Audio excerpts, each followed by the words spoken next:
Hey, how's it going guys? Danny with Xhover here. In this video, we're going to do a full walkthrough on your RTF setup that you purchased from Xhover. This is going to be the same for most of our HD drones that we have, the Cinex, the Blaster HD, and the Stingy V2 Forged. We're going to be doing a walkthrough on arming your quad, turning on the radio, the goggles, charging your packs, installing the props, using the little Xhover tools. So we'll just be doing a full walkthrough. Hope this video helps you guys out. If you guys have any questions after this video, or if you need anything at all, please send an email to support@xhover or give us a phone call. We take massive pride in these builds. Everything is built here at Xhover HQ, hand built, tested, tuned, everything, so that way when you get these in your doorstep, you're going to have a great experience, great first flight, and we're here to help out regardless if you still need help. So hope this video helps out. And let's get started. All right guys, so for this example, we're going to be using the Xhover Blaster HD. This is going to be the same thing. Whatever we do here is going to be the same thing for the Cinex or the Stingy V2 RTF packages that we have on the website.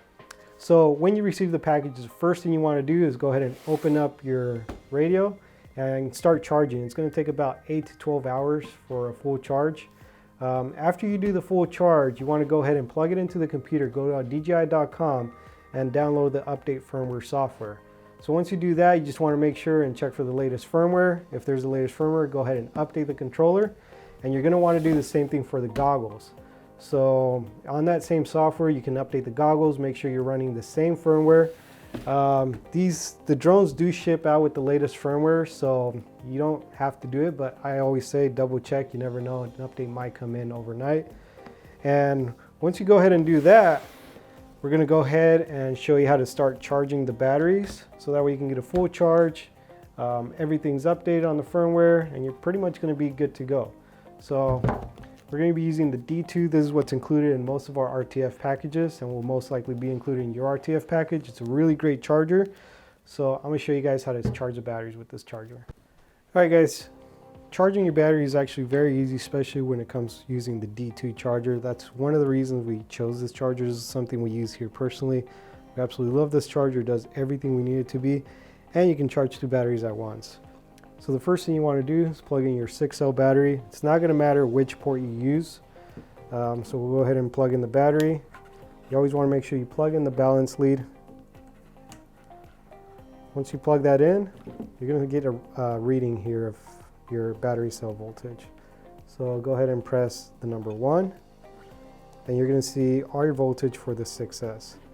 So next you want to go ahead and press the scroll wheel here down, and here you're going to get all your settings. So it's going to be on charge, LiPo, 4.2, 6S, and current setting, I have it at 1.2 amps. For this 6L 1050 milliamp, I recommend 1.2. And go ahead and go to start task, click down on the scroll wheel, and it's going to start charging. You want to do the same thing for the 4S pack. So go ahead and plug this in, plug in the balance lead. Once you plug in the balance lead, you see you have battery 1, battery 2. Go ahead and click on battery 2. And here you'll get all your voltage. Press down on the scroll wheel. It automatically detects whether it's a 4S or a 6S. So go ahead, I have it on charge, LiPo 4.2, 4S, 1.2 amps. Go ahead and press start task. It's going to start charging the batteries.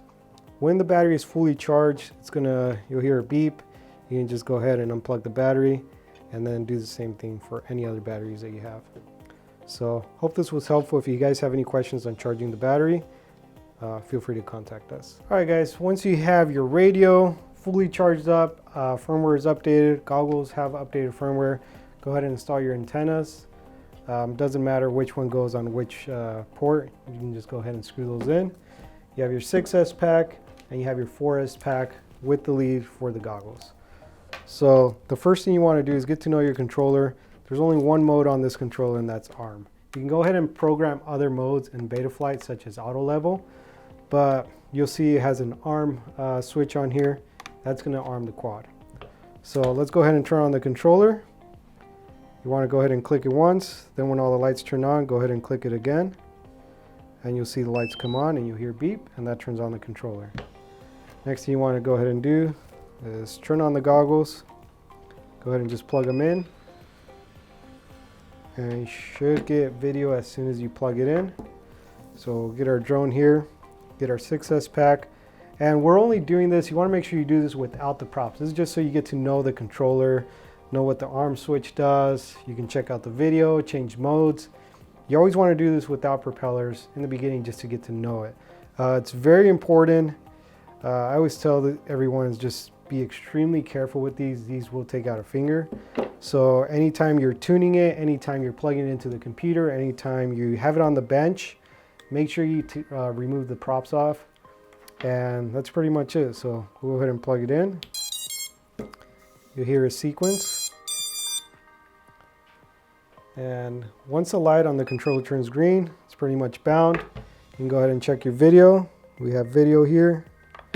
And your arm button is basically what's going to arm the quad and get it ready for flight. So once you go ahead and arm the quad, you'll see the motor start spinning. So when you're ready to take off, you have props on, you want to go ahead and arm it. As soon as you land or you crash, as soon as you crash or land, you want to go ahead and disarm it right away. If you don't disarm it in a crash, you might be burning up an ESC, you might burn a motor. So I always recommend always disarm the quad as soon as you crash or as soon as you land. So that's pretty much it. The next step is going to be installing the props and getting your first flight in. All right guys, installing the props on your drone is actually very easy. You're going to see some stickers on the drone, and it's going to tell you which direction the props go. The easiest way I like to tell everyone, on the stickers there's going to be an R, and you just want to match that R with the props. So on these props, if you look closely, you're going to have an R on the prop, and that's going to go where the R is on the sticker. So the R is going to go clockwise. The one without the R is going to go counterclockwise, and same thing for the back. So we'll go ahead and install the props on.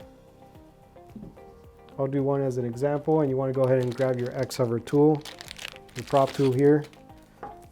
Go ahead and remove your prop nut.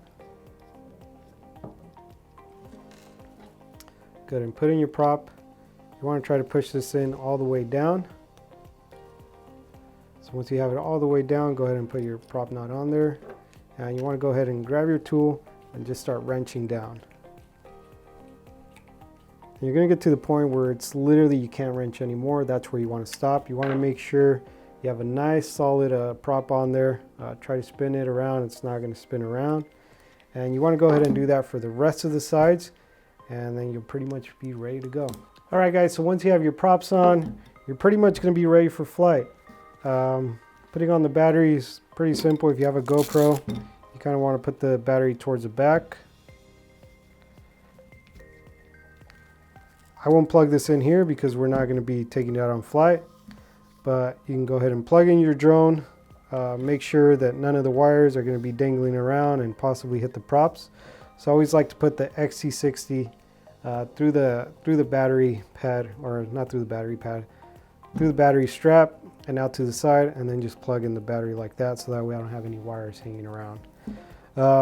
Once you're ready to go, what I recommend is just going to a really big open area on your first hovers, your first flights, and then just get to know the drone. So don't try to go out there and try to just dive buildings right away or do anything crazy. I'd say try to get to know the drone, hover it a bit, practice line of sight, use the goggles, and then just take it really slow for the beginning, and then just really get to know the drone. And that's pretty much it guys, and you're pretty much ready for flight.